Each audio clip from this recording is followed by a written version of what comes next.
Bonjour tout le monde, j'espère que vous allez bien. Donc aujourd'hui, on se retrouve avec une nouvelle vidéo qui était absolument pas prévue dans mon horaire de vidéo.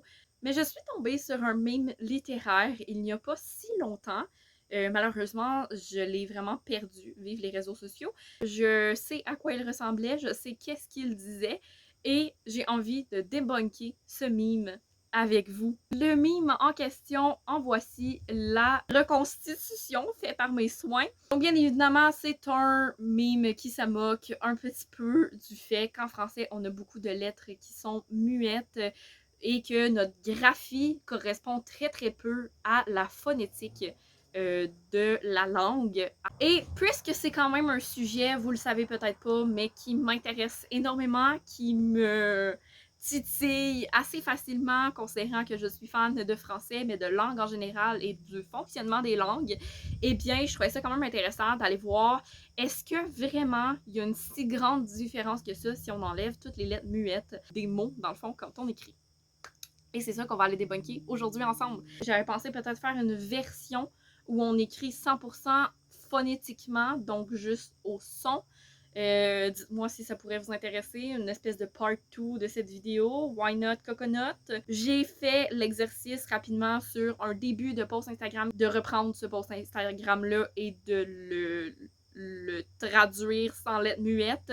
Mais bon, il était 2h du matin, j'étais fatiguée. J'ai abandonné rapidement et déjà, ça me prenait beaucoup d'énergie mentale. Donc, on va voir aujourd'hui. J'avais besoin d'un texte quand même un petit peu plus conséquent pour voir vraiment, tu sais, la vraie différence. Donc, on va s'attaquer à un texte que j'ai écrit en création littéraire quand j'étais au cégep. Il fait 2 pages dans la pagination actuelle qu'il a, mais je vais le mettre dans un autre document et bien évidemment le document avec la version originale et la version transformée, je vais vous le rendre disponible tout simplement. Donc, je vais le mettre en PDF et vous allez pouvoir aller le voir si ça vous intéresse. Essayez de lire sans les lettres muettes.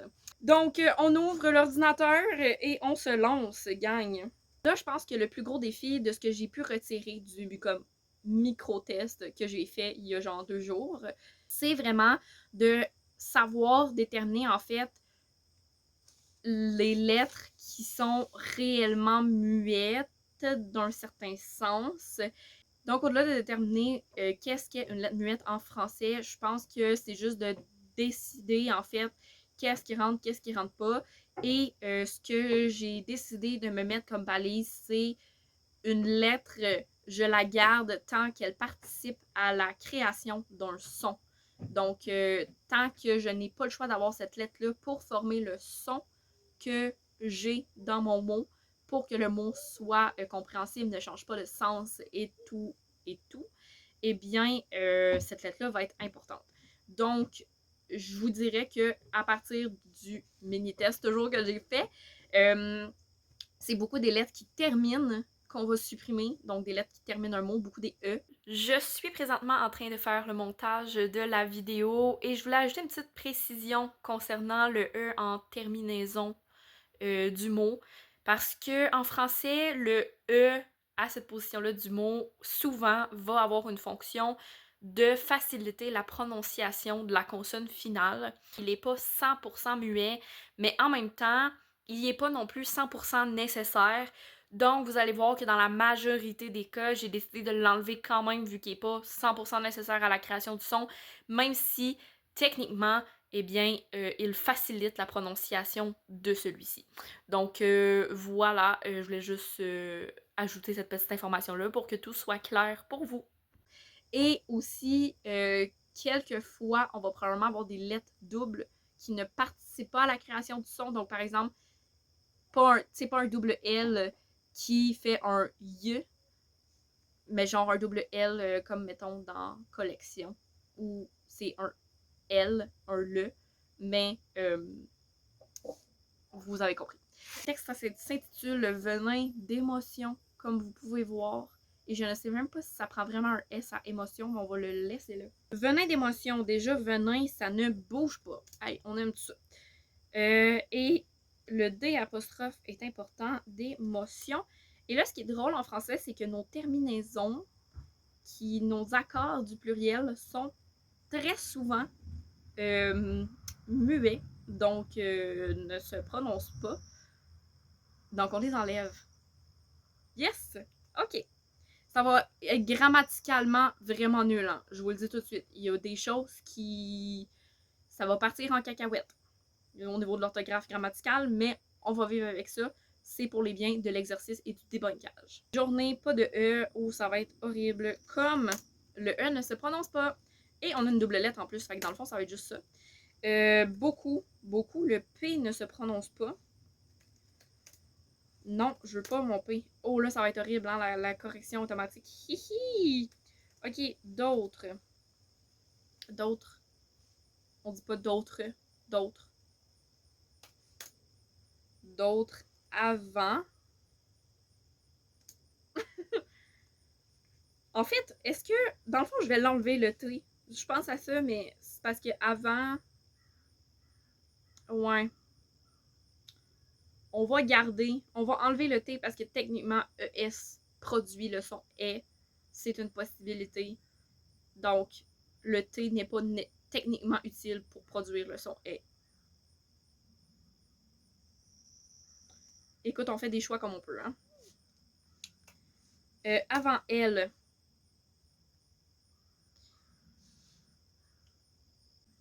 C'est magnifique. OK. Déjeuner, si on garde tout ça. Départ. Le T n'est pas nécessaire. À l'école. Devoir, qu'on perd le pluriel. Et souper. Qui ne change pas. 3 petits points. C'est la prochaine phrase. Donc là, ce qu'on vient de faire ensemble, ce n'est qu'une phrase. Et déjà, c'est vraiment à chaque fois de se poser la question, est-ce que ma lettre est nécessaire à produire le son? Là, je vous dirais que mes deux plus gros questionnements, comme vous avez pu voir, ça a été plus le T dans c'est au tout début, que j'ai fini par trancher, et L, le double L, E, vraiment de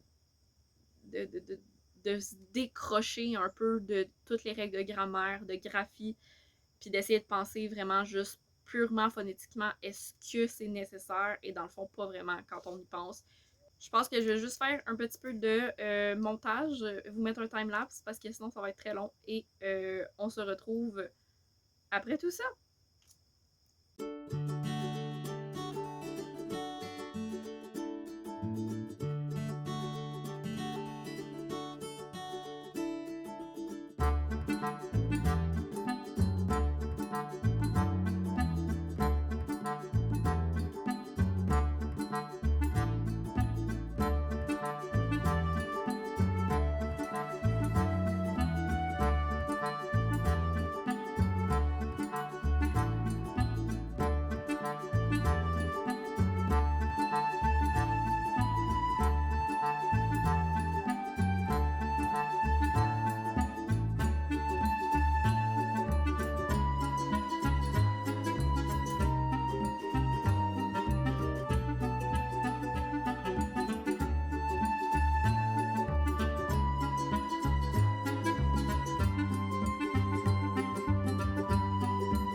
Voilà, j'ai fini. J'ai fini de traduire le texte en ça. en 100 lettres muettes. Ça fait bizarre de relire ce texte-là parce que je l'ai pas lu depuis 2 ans et honnêtement, il est pas si génial que ça. Il y a énormément de répétitions. Donc, ça paraît que c'est un texte qui était comme plus un premier jet qu'autre chose. Puis que je l'ai écrit vraiment comme dernière minute avant de remettre ce travail-là. C'est tel que tel. On va pas juger ça. Vive la procrastination. Là, je l'ai vraiment juste comme réécrit tel quel, mais sans les lettres muettes, comme je le dis depuis tantôt. Et je vais pas vous mentir, ça a été un exercice assez contre-intuitif. Comme je vous dis depuis le début, il faut faire fi des règles de grammaire, il faut faire fi des règles d'orthographe, si je peux dire, et vraiment se baser uniquement sur la phonétique. J'ai fait quelques exceptions du type petit, petite, grand, grande, parce que je le savais que si je... Dans le fond, techniquement, il aurait fallu que j'enlève le E. Si je m'étais fiée 100% à la phonétique dans la version féminine, parce que le T fait te et le D fait de, c'est tel que tel. Puis avoir eu le penchant masculin dans mon texte, j'aurais écrit petit, par exemple, P-E-T-I. Puisque je l'ai pas, vous n'avez pas la différence, mais je le sais que vous allez lire petit si je vous mets juste P-I-T-I-T, alors que ça serait petite qu'il faudrait lire. Donc, j'ai décidé de garder le mot complet. C'est comme une exception que j'ai fait. Sinon, je vais pas vous mentir, il y a certains mots, tu sais, je vous en parlais rapidement au début avec elle. Ça a été vraiment difficile aussi sur des terminaisons, par exemple, c'est surprise. Ben, le E, on le prononce pas vraiment, mais il est nécessaire pour que le S fasse the. Ou, enfin, que je l'ai gardé, tu sais, dans ce cas-là. Ou, tu sais, mettons, plus insidieux encore, mettons, peluche. Techniquement, on prononce pas vraiment le E, mais genre, est-ce que vous auriez prononcé peluche si j'avais enlevé le E? Voilà, donc c'est toutes des questions comme ça où je me suis comme posé la question et j'ai fait ok, regarde, je vais le laisser parce que je suis comme pas 100% sûre. Donc c'est sûr que ce n'est pas parfait. Genre, j'ai fait de mon mieux, mais, ça donne quand même une idée. Et là, c'est le temps de définir est-ce qu'il y a une si grande différence que ça quand on compare les deux. Débunkons. Je vais le découvrir en même temps que vous. J'ai même pas regardé combien de caractères. Donc, bien évidemment, on va fonctionner au nombre de caractères parce que le nombre de mots ne change pas. Vous en conviendrez. Donc, pour le texte qui est vraiment écrit en français standard avec aucune modification, nous avons un total de 372 mots. No surprise here. Pour un total de caractères avec espace compris de 2143 caractères. Et ensuite, pour ce qui est de la version modifiée sans les lettres muettes, ou minimalement le plus possible sans les lettres muettes, on va dire, on arrive à un total de 372 mots. Mais pour 1939 caractères, espace compris. Ce qui veut dire qu'on a à peu près 200 caractères en moins quand même. Donc là, c'est sûr qu'on parle d'un texte qui fait genre une page et demie à interligne 1,5, mais que clairement, si on prend ça sur un livre au complet, ça doit avoir un impact quand même significatif sur la...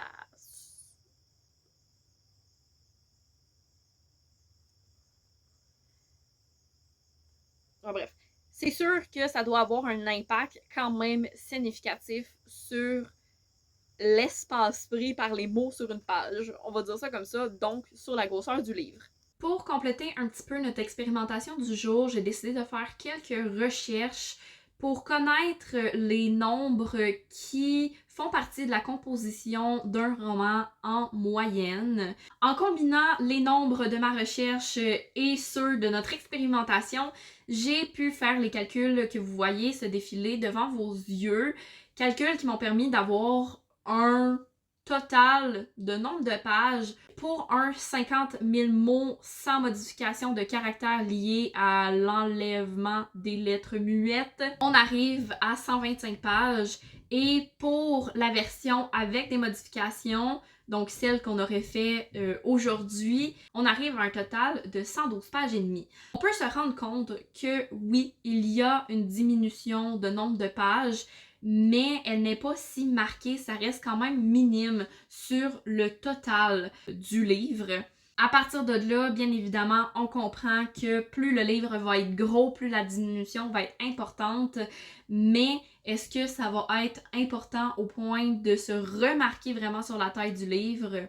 C'est une bonne question à se poser. Donc, est-ce qu'on peut dire que le meme était 100% fidèle? Oui et non. Bon, bien évidemment, le meme, c'est hyperbolique, c'est fait pour être drôle, donc bien évidemment qu'il y a de l'exagération à l'intérieur. Et justement, c'est cette exagération-là qui est pas 100% fidèle. Mais bien évidemment, si en tant que francophone, notre orthographe nous permettait d'utiliser beaucoup plus une écriture au son, et qu'on enlèverait nos 56 millions de lettres muettes, dont certaines sont considérées comme étant des lettres parasites. Littéralement, c'est le terme linguistique pour ça, oui, des lettres parasites. Eh bien, si on enlevait toutes ces lettres-là, probablement que, tout simplement, il y aurait moins de caractères, définitivement. Puis on pourrait voir une différence probablement sur la grosseur des livres. Parce que quand on parle d'un livre, on parle de plusieurs dizaines de milliers de caractères. Donc bien évidemment que là, on a vu juste une différence de 200 caractères environ. Mais c'est clair que sur un plus gros volume de mots, de caractères, eh bien, le volume de diminution serait plus remarquant, j'imagine. Mais voilà, donc oui et non. On a semi-debunk ce meme. Ça m'a fait plaisir de faire ça avec vous. C'était quand même drôle. Et j'espère que vous aurez trouvé ça un peu drôle aussi. Si c'est le cas, n'hésitez pas à liker. Comme je le disais plus tôt dans la vidéo, en commentaire, vous pouvez m'indiquer si ça vous tente que je fasse une espèce de part 2 à cette vidéo-là en écrivant vraiment 100% en phonétique, mais avec l'alphabet français. Bref, je sais pas si c'est 100% clair, mais vraiment, est-ce qu'on peut diminuer les mots genre au minimum de caractères possible? It's a good question. Et vous pouvez vous abonner à la chaîne pour être sûr de ne pas manquer les vidéos lorsqu'elles sortent. Et sur ce, je vous souhaite une excellente journée et je vous dis à la prochaine. Bye bye!